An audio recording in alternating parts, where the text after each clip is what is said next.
Hello, welcome back. Welcome to video part 3 of section 10-1. So, if the cell gets too large, it would be more difficult to get sufficient amounts of oxygen and nutrients in and waste products out. This is one reason why cells do not grow much larger, even if the organisms of which they are a part of does. Division of the cell. Before it becomes too large, a growing cell divides, forming two daughter cells. The process by which a cell divides into two new daughter cells is called cell division. Vocab word! Before cell division occurs, a cell replicates or copies all of its DNA.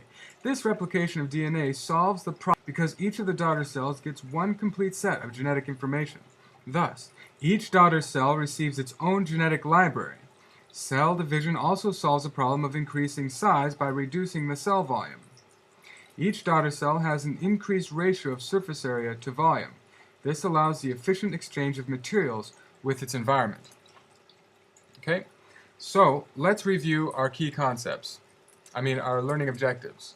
One is to explain the problems that growth causes for cells. Well, the first problem, as you remember, is as a cell gets bigger, its DNA it gets worked more and more and more, and pretty soon the cell demands more access to the library than it can produce, than the library can give.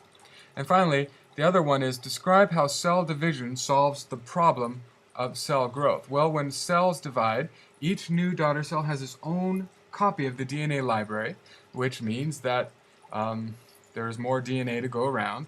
And finally, the two cells are smaller. And remember, a big cell has much more volume than surface area, and a small cell has more surface area to its volume, and therefore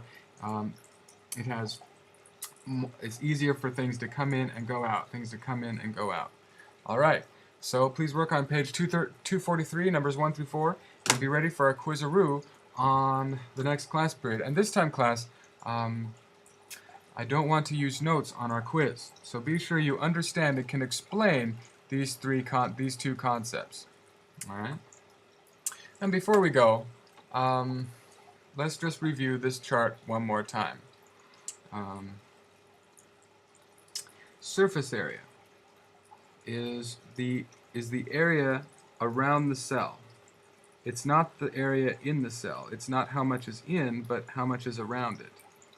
And basically, a small cell has a higher ratio or more surface area as compared to its volume. Here's for example, here we have 6 surface area to 1 volume. But as a cell gets bigger, its volume increases faster than its surface area.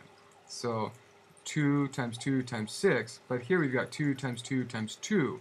And so the increase here was from 6 to 24. That is 4 times as much. But here the volume increased 1 to 8. That's 8 times as much. Well, so that means our ratio is less. We have 3 units of surface area to 1 unit of volume. Well, that means there's much more traffic going on into the cell. You have much more going into the cell because a lot more is happening. Pretty soon, there's not going to be enough surface area, and that's what happens here. Here, you only have 2 surface area to 1 volume. Okay, I hope that makes sense. Take it easy, and I'll see you tomorrow.